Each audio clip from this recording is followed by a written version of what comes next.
Everyone, sa mga ka-Reyna, sa mga ka-Solid Reyna, sa mga ka-Solid Reyna lang ito, no? Syempre, good morning po sa lahat and good afternoon and good evening po sa inyong lahat. Shoutout po pala sa mga kaibigan natin na solid na mga vlogger tulad ni Ma'am Rowena, Ma'am Kaagapay Grace, Ma'am Hasa, 26 TV, Ma'am Nea na Mix Vlog 2.0, Sir Roger 2.0, Mix Vlog 2.0, syempre kay Ma'am LMJ official, kay Sir Tito Manny Vlog, syempre kay Sir Berador Pikwa, mega love shoutout po sa ating lahat. At saka kay Ma'am Kaagapay via Vlog pala. Shoutout po sa iyo, Madam. May sasabihin lang ako no kay Kunyang. Malaki po yung problema niya doon sa nakita niya na holding hands na ni Reyna doon sa lalaki na kasama niya na fans niya. Grabe Kunyang, first time ka ba nakakita ng holding hands? Parang hindi mo po kilala si Reyna. Si Reyna po, napaka-sweet na bata at wala pong mali siya. Anong yung utak meron ka, no? Alam mo naman yung sitwasyon ni Reyna, di ba? Do you think si Reyna may mali siya? Ano ba nasa isip ni Reyna? Bata nga yung isip ni Reyna, di ba? Alam niyo yan eh. At may sakit yung bata. Uhaw po yan sa kapatid. Kahit sa mga K-boys, di ba? Sweet naman talaga si Reyna. Kayo lang po yung malisyuso. Kayo lang po yung malisyusa. O, bakit hindi nyo pinansin noon? Sa kay Kalingap Ido. Sobra pa nga yung ginagawa ni Reyna, di ba? Bakit tuwang-tuwa kayo noon? Na si Reyna nga, yumayakap kay Kalingap Edo. Bakit tuwang-tuwa kayo noon? Ngayon nag-holding hands lang. Kasi yung turing na Reyna doon sa kuya-kuyahan niya na bago is kapatid po. Bilang kapatid, bilang kuya, bakit apektado kayo? Nagsiselos ba kayo? May gusto ka ba kay Reyna Kunyang? Kuya ta pinaka-affected sa lahat eh. Kasi walang kamalisya-malisya yan sa lahat. Walang kamalisya-malisya kay Reyna. Walang kamalisya-malisya kay Ate Melanie kasi kilala niya po yan, yung lalaki na yan. Do you think nanay ka, nandyan ka? Tapos nakita mo yung anak mo nagaganyan, tapos wala pa sa tamang pag-iisip? Kasi kilala niya eh. Kasi panatag sa Ate Melanie. Alam niya kung ano yung status ng dalawa is magkuya po. Bakit napakamalisyoso nyo? 'Di ba? Bakit noong si Reyna, panahon ng Adrian, yung mayakap pa, na kung ano pinaggagawa kay Kalingap Ido, bakit hindi po kayo nagre-react? Tawang-tawa pa nga kayo, kinikilig pa nga kayo eh. 'Di ba, Kunyang? Pambihira ka, no? May masilip ka lang. Tapos sabihin mo may spy ka, ipakita mo. I-thumbnail mo yung mga sabi mo na PM sa'yo na about sa mga spy sa mga GC. Gusto mong buwagin yung community ni Reyna? Asa ka? Kasi kami matatag po yung foundation namin sa Reyna's community. Hindi mo po mabubuwag yan. Paikutin mo. Depende na lang yan sa lalim ng pagkaintindi ng iba. Kung magpapadala sila sa iyo, good luck na lang, 'di ba?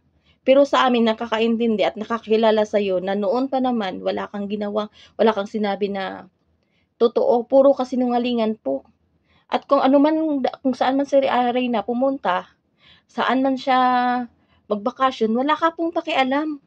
Kasi wala ka namang ambag sa bakasyon niya eh. Wala ka namang ambag sa buhay niya. Ano bang pakialam mo kung saan si Reyna gumala? May pakialam ka ba kay Reyna? Kunyang. Wag kang makialam. Dapat nga wala ka na rin karapatan mag-content kay Reyna eh. Ano bang karapatan mo? Pambihira ka. Puro ka marites. Wala ka namang ambag sa minamaritesan mo. Sinusuka ka ng nanay ng bata eh. Hindi ka nahiya. Kinukontent mo yung anak ni Ate Melanie na samantalang magkaaway kayong dalawa. Dapat mahiya ka na. Dapat wag mo na sila i-content kasi hindi kayo bati. Wala kang kambag-ambag, makisaw-saw ka. Anong pakialam mo kung mag-holding hands si Reyna kahit yumakap pa siya doon? Wala kang pakialam kasi nanay ka ba? Kunyang, nanay ka ba ni Reyna? Sobra ka pa yata mo mag-react sa nanay ni Reyna eh. Kasi ikaw, malisyusa ka. Malisyusa ka. Puro ka, kasi yung utak mo, puro dirty-minded ka. Holding hands lang. Big deal sa'yo. Sa loob nga ng community mo, bakit hindi mo mapapansin? Sobra pa nga sa holding hands, di ba? Samantala yung utak mo ano talaga, crab mentality ka talaga. Utak mo nasa talampakan. Pambihira kang tao ka. Hindi ka na nahiya sa sarili mo. Pakialam mo ba kunyang? Ano mang gagawin ni Ate Melanie sa anak niya, wala kang pakialam. It's none of your business. Atupagin mo yung buhay mo, mga kunyang. Atupagin mo yung buhay mo, wag yung buhay ni Reyna dahil wala kang ambag po. Ano mang gamot ang ginagawa sa kanya, albularyo man yan, o kung saan man siya ipapagamot, is none of your business. Atupagin mo yung buhay mo. Ipagamot mo yung sarili mong sakit. Ipagamot yung sarili, yung sakit mo sa utak. Kasi ikaw yata yung ano na eh. Kumbaga, ano na eh. Nasa rest ka na eh. 'Di ba? Ipagamot mo na yung sakit mo. Kasi masyado ka ng halata na lumalala na. Rescue na po yan. Hindi na po tama yung takbo ng utak mo. Buhay ng tao, pakialaman mo. Gigil na gigil ka, tawa ka sa pinagagawa mong katatangahan. Mahiya ka kunyang. Sa totoo lang, mahiya ka. Kasi kami, napopost kami dyan, hindi pumasok sa utak namin yung mali siya. Kasi alam namin si Reyna, is uhaw po sa kapatid. Uhaw po sa kapatid kasi lumaki po siya na kulang sa pagmamahal kaya yung bata na yun napaka-sweet. Kahit sa mga K-boys, 'di ba? Ganyan siya. Kahit sino naman, 'di ba? Ganyan si Reyna, napaka-sweet kaya nga napamahal sa lahat dahil si Reyna napaka-sweet na bata. Huwag mo bigyan lahat ng mali siya kasi hindi lahat ng tao is tulad ng utak mo. Dirty-minded ka. Anyway guys, dito lang po ako guys. Nagbigay lang ako ng opinion ko dahil sa mga pinapalabas ni Kunyang, no? Na mga kagagahan na naman. Sorry sa words ha. Sorry to my words. Kagagahan na naman. At kung ano-ano naman naisip niya. Baliw na yan. Siya kaya, mag-ambagan kaya kayo guys. Ipaturok niyo na yan. Pero ako, huwag niyo na akong sali kasi hindi ako magwe-waste ng pera ako dahil lang kay Kunyang. Ito na lang guys. Bye. Good night and I love you all. And ano lang tayo, magpakatatag lang po tayo, wag po tayo magpa-apekto sa kaya kunyangot na yan. Ano na lang, ano yan, kulangot lang yan, wag po nyo pong pansinin. Ang importante po, alam po natin yung katotohanan. Go lang po tayo, good luck po sa ating lahat, and God bless po. God bless po sa ating lahat. Bye, good night.